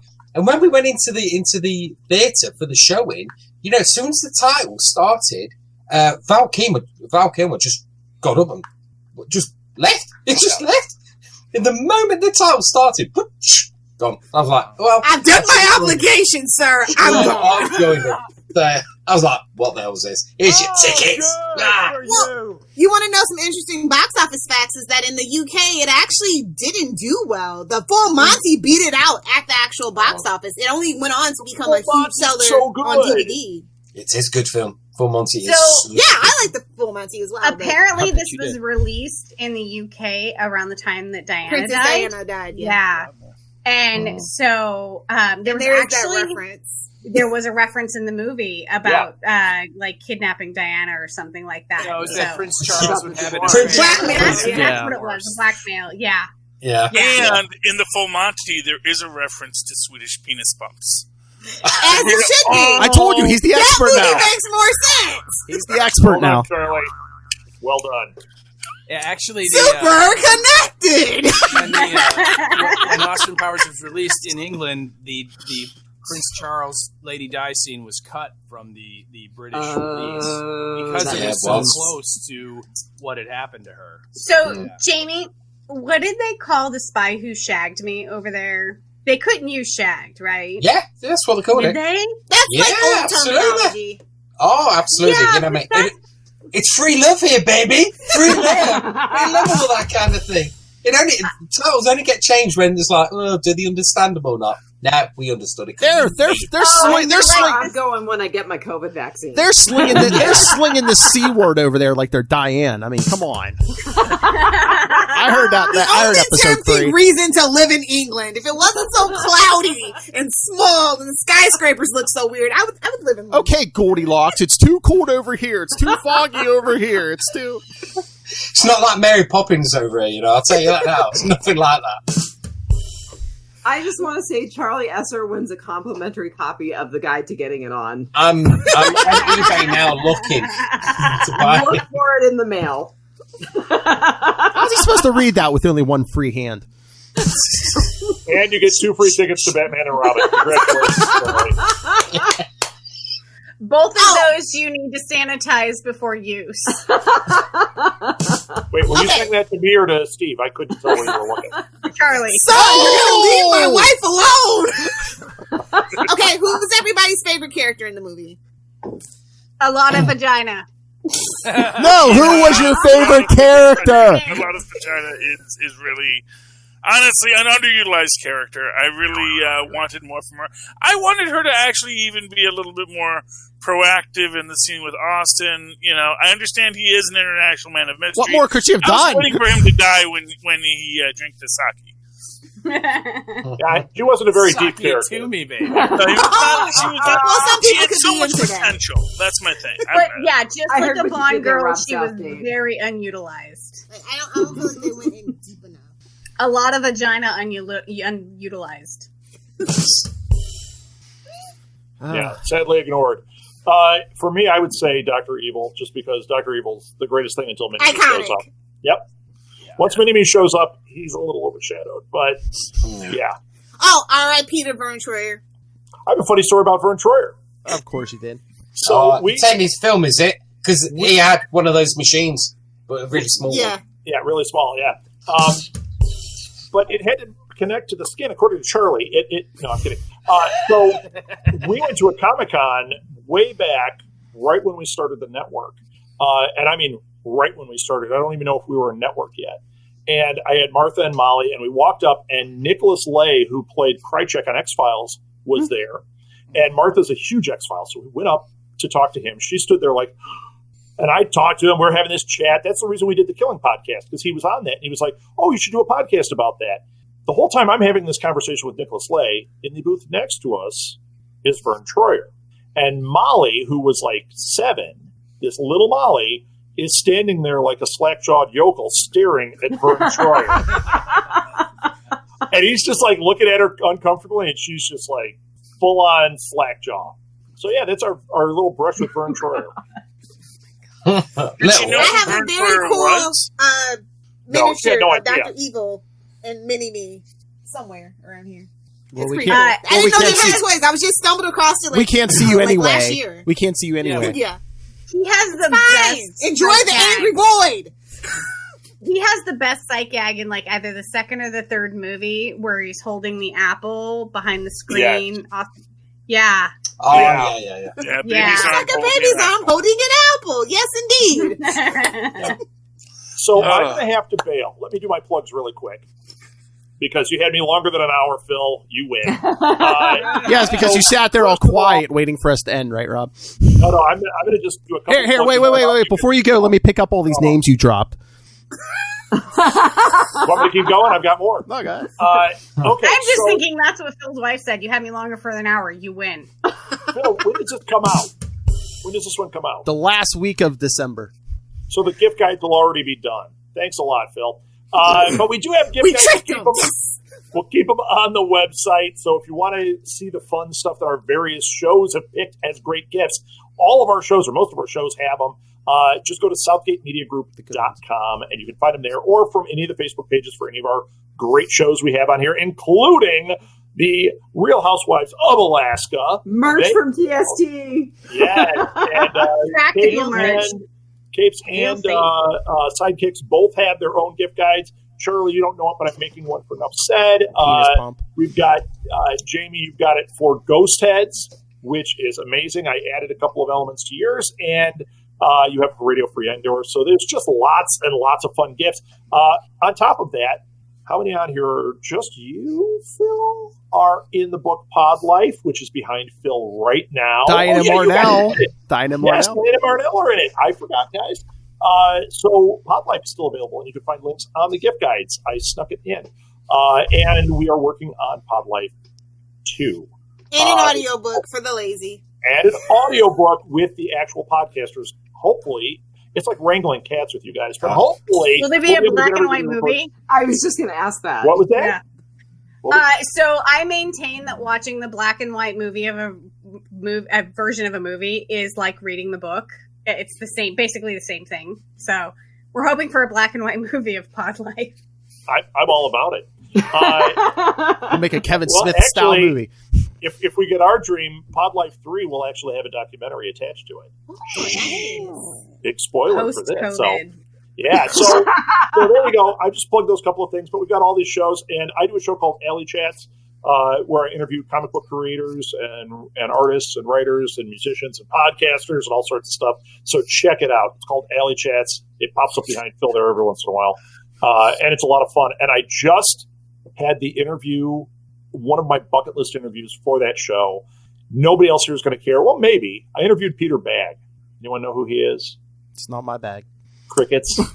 It is my bag, baby. Peter Bagg did Hate Comics. And if you guys don't know what that is, you are sorely missing. It's the funniest comic ever. And I got to interview him. So that will be, by the time this airs, that will definitely be up. And yeah, there we go. I'm done with my plugs. Listen to Read Between the Lines. Listen to Broken and Brave. Yeah. Yes, Yeah, the talented Thank you for Southgates. your time, Yes. Master Doom. Get the Thank Patreon you, yeah. for Broken and Brave. Have you guys heard that? Marnell, did I send that to you guys? Di has listened to it. He's recommending it to me. Yes. But did I send you guys over to the my sample page for the Patreon? I think you were going to. I'm not sure that we got it. Okay. I'll do that as soon as we're done. We have a sample page that has 3 episodes. Everybody that's heard it says that's the show.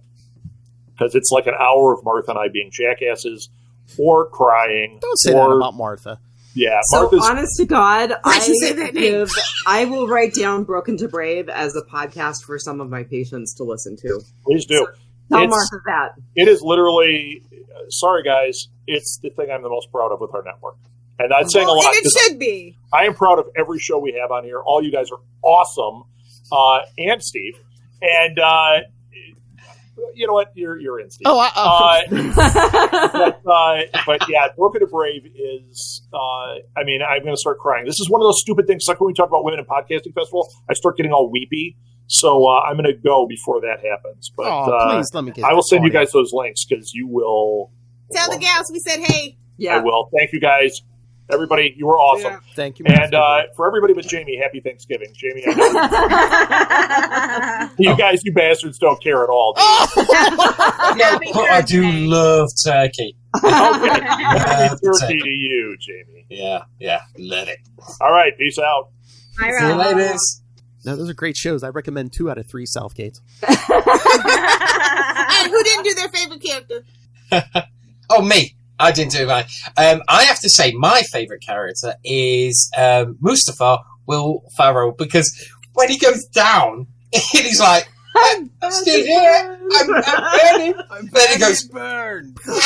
shits and goes, you shot me. You shot me in the arm. Why would you do that? And of course he's in the sequel as well, isn't he? And it's the same thing. I'm Same down thing. here.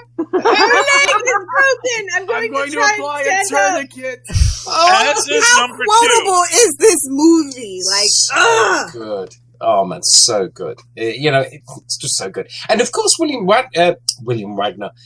He's so good at Robert Wagner. He's so good in that film. And he's playing it straight. But these guys who usually play action heroes, back in the day, when they play these straight roles, it comes out as like pure comedy gold. It's like a bit like Men in Black. Oh, Tommy Lee Jones. Yeah, Tommy Lee Jones. Tommy Lee Jones is playing it straight, but he's great. I mean, he's so good. Yeah, that's my favorite. All right, anyone else favorite character? I'm gonna- Go ahead. Oh, go ahead. No, Diane, ladies first. I'm just gonna have to say Mr. Bigglesworth in You stole honor, mine! Yes! Finally! in honor of my new vile cat who hates everyone, including me. Nice. All she does is hiss and growl. Fluffy Mr. Did you Bigglesworth name or her Hairless? Lilith? Did you name her Lilith? That's all I need. So she's somewhere between Mephistopheles, Maleficent, Baphomet, Medusa, Katniss. I don't know. Lilith is in there somewhere, but really, honestly, it's got to be something vile because she's vile. She's kind of my familiar. She's my spirit animal. Yes, you didn't disappoint. Somebody Something mentioned Charles. Mr. Bigglesworth. Yeah. Yeah. All right. Sorry, Steve. Go ahead. I was gonna say probably for me it's Scott Evil. Seth Green! Scotty! But the question is, does Scotty know? If anybody gets that reference. Scotty doesn't Scotty know. doesn't know. Scotty doesn't know. No. We do it in my church on Sunday. I've got a little bag of shh. Yeah, that whole scene was baby. improv by Yep. Myers Yep. and Seth Green. Another Now- thing they redid in the sequel. Zip it. Was the Zip it was Milan- better, if you ask me. Oh yeah. So was the Zip whole it Caesar Milan thing with with animals? Was that a thing already by the time this movie was made? I don't so. I don't know. Because I was wondering if it came from that. Maybe, I don't know. That's a good question. Mike Myers, you might want to send your lawyers over to Caesar Milan. If you're listening, sir. No, Seth Green will always be Oz from Buffy for me, but he's Chris Griffin, you uncultured swine. The one there was like so many Family Guy people in this movie. No, Seth Green will always be Kenny Fisher from Can't Hardly Wait. Oh, okay. I'll allow it, Steve. Just this one time, I'll allow it. That's an excellent 90s teen movie. Yeah. I was going to say he's that guy from Scooby-Doo Part 2, but I can't remember his name in it. Anyone else do their favorite characters? I think we got everybody. Yeah, I think we got everybody. Yeah. Oh, did we? Charlie. Did we? Oh, he's gone. Yeah, Charlie. Phil, except for Phil, right? Yeah, Phil didn't say. Thank you. Wait, you're looking at me, right, Marnell? Okay, yeah. Sir, if you insist upon insulting my wife, we will have a physical altercation. Oh no, I'm gonna end up buried in that backyard with all your ex-boyfriends. But no, they're just buried there. Yeah, they're still alive. If you put endangered plants over the top of them, they can't be It's illegal to dig it up. Believe me, I know, sister.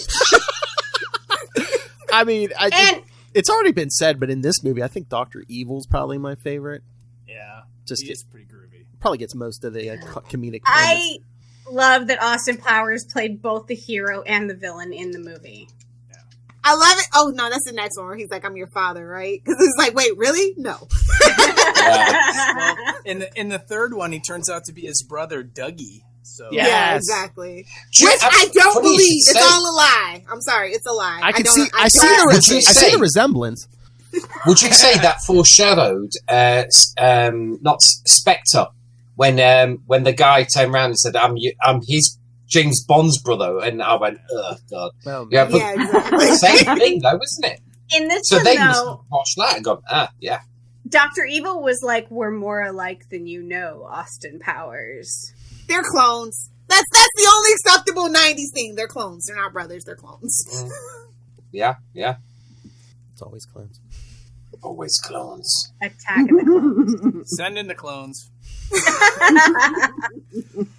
And on that note, Phil, and let's that get note, a grade from everybody. That always means Lilith is sobering up, so we have to go. Lilith pro tip, yes. Anyway. I was going to say, did we actually talk about this film? We did. We talked about the good bits. You know what? I could care less. I mean, we should just always just get together every so often and just shoot the breeze. Just have a general topic. Although I know Lilith and I were talking. We want to do Office Space one day. Oh, that'd be good. Yes. I think this should just be quintessential 90s movies at this point. Should be the tag for them. Yeah. Now, Phil, if we do Office Space, will there be a certain required number of flair we'll have to wear? If you want to do the minimum, it's fine. But do you really want to live a minimum life is the question, Steve. I thought you were talking about are we going to have to bring our own stapler? You know, I actually have that stapler. So, the red swing line. Swing line. You know that they had to make it because Swingline didn't have a red stapler when the movie came out, and then they got so many requests for one that they made one. Yep. $20 on Amazon. Best $20 I've spent on fandom merch in a while. I've never even heard that film. It's a quintessential American 90s movie. You have to watch it. We have to do it, Jim. All my films were American movies. You have to watch it. It's awesome. I mean, if nothing else, just the scene of them beating the copy machine in the field. Because we've all been there. If you've ever spent any time near a copy or a printer, anything. Load letter? What does that mean? It's a movie that's made by Mike Judge, who did Beavis and King of the Hill. Idiocracy. Yeah. And it stars Ron Livingston, a very, very young gentleman. Burger from Sex and the City for the ladies. But Jamie, we're gonna need you to come in on Saturdays. You're gonna love it, Jamie. I promise you, you will love it. It's a classic, quintessential 90s cubicle movie. I was Michael Bolton first. He should have to change his name. On Sunday too. Sounds like my bosses at the moment. To work today. I'm good with people. What don't you understand? Corporate accounts payable. Nina speaking. Just a moment. Gonna give her my O face. Oh. Oh my God, Phil, that needs to be an outtake. That's great. We notice you've been missing a lot of work. Well, I wouldn't say I've been missing work. You're gonna love this movie, Jamie. You're gonna love I'll have to watch that. If you need help finding it in air quotes, let me know. I'm kind of like the queen of the stream, so just let me know. Digital pirate. Arr. Getting ready to be a real life pirate if 2020 keeps testing me. Just hitting the high seas, guys. I was gonna say, Marnell. I hope you want to live on a houseboat because here. If you could just get me some more rum, that would be great. Captain. Yes, because it's always gone. Captain Morgan. No. Sailor Don't Jared. be basic, Philip. No. If you guys are gonna be pirates, one of you's gonna be Captain Morgan. Captain Marnie. Captain. I'll allow it. I was gonna say Captain. So let's give grades, and then we can give plugs. Who wants to do a grade? Swallow, Marnell. That's my line, sir. Oh! Nobody tell Rob.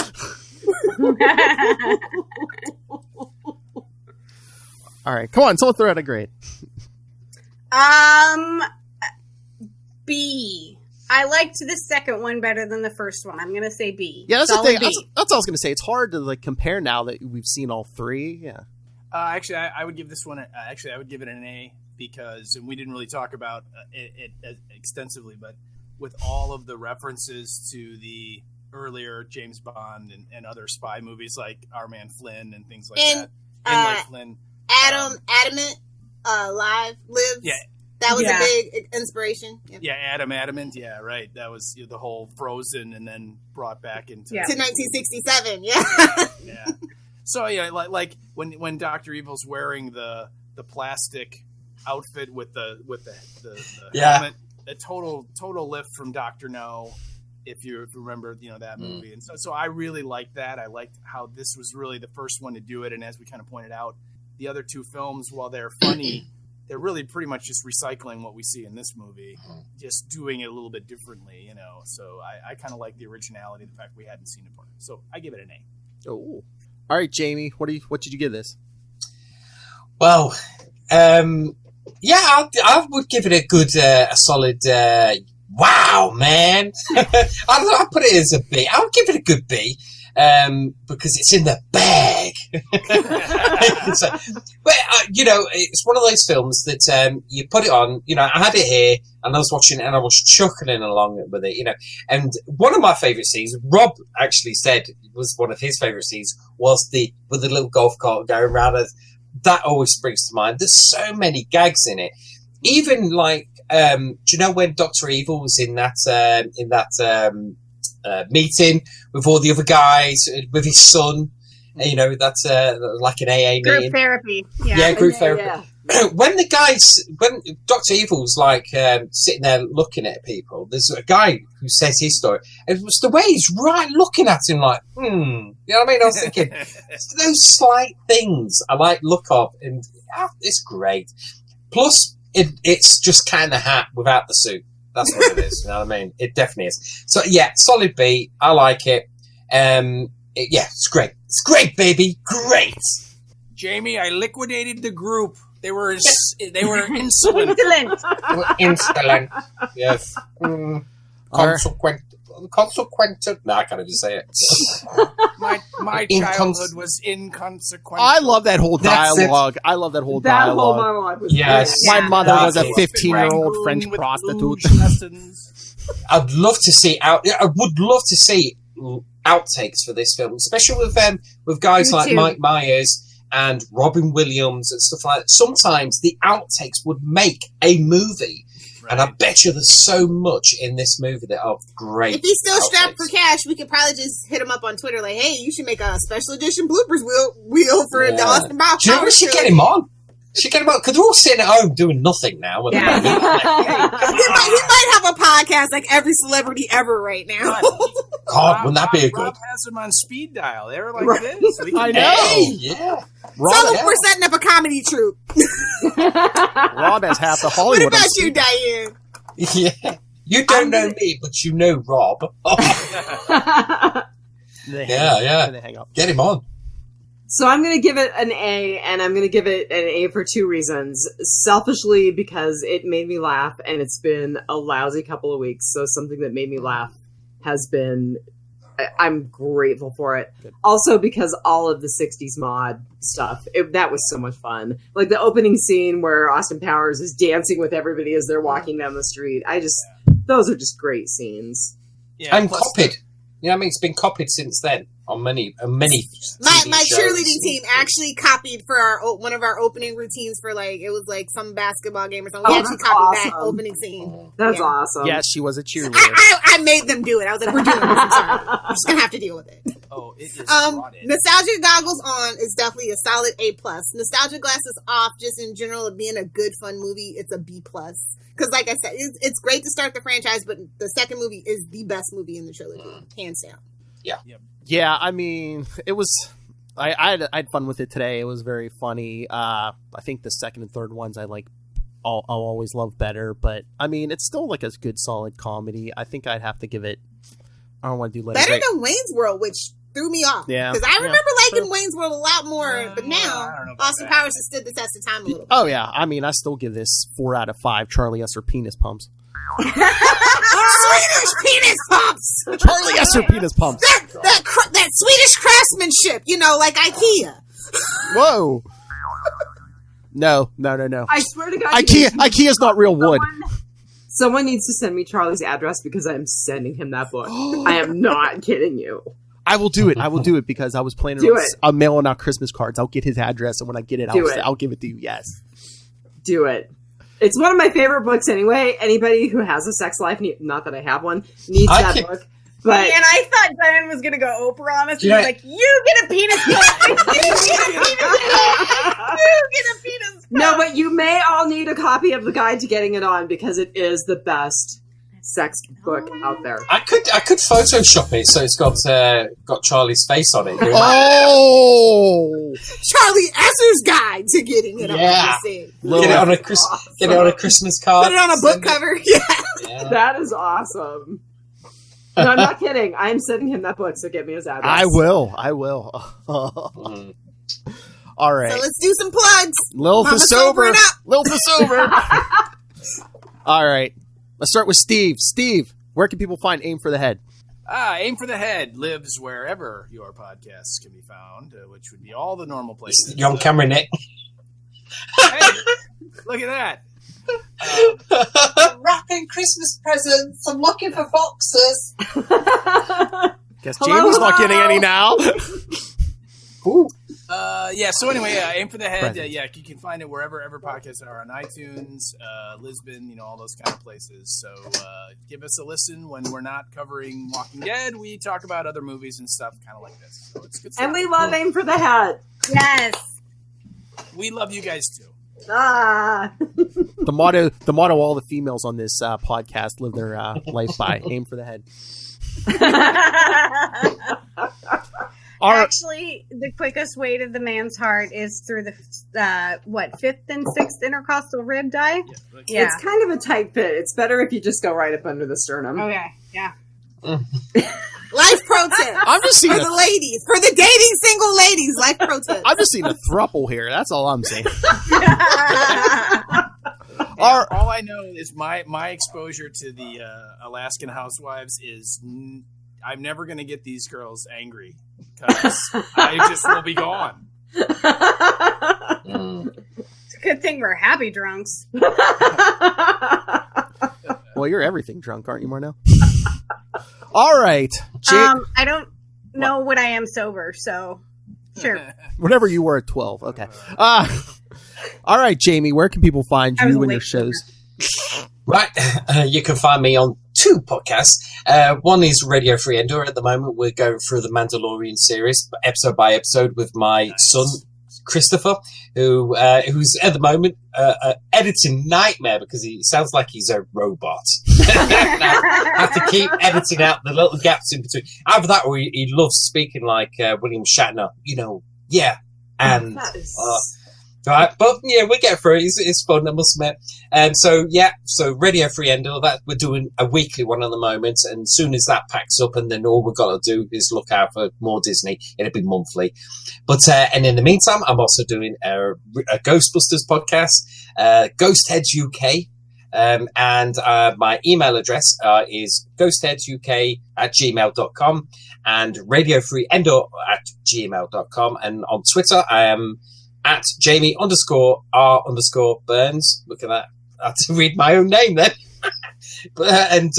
And my Twitter for Radio Free Endo is at Radio Free Endo and at Ghostheads UK. There you go. And we're on Facebook, Twitter, Instagram, TikTok, and whatever I can stick my face on. Oh. How's that one? I just heard TikTok, and I'm just like, some of these people. Oh, where the hell did Lilith go? All right. She sobered up. I know, she's got another liquor run. I know. I'm out of here. All right, Dianne and Marnell. Okay, the sober one. Where can people find Biters and Real Housewives?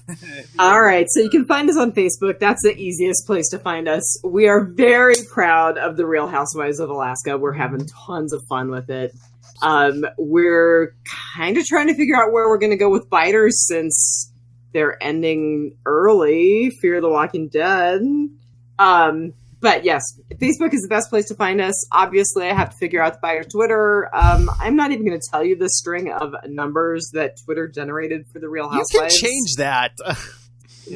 So right now, just search for the Real Housewives on Twitter. That's going to be the easiest way to do it.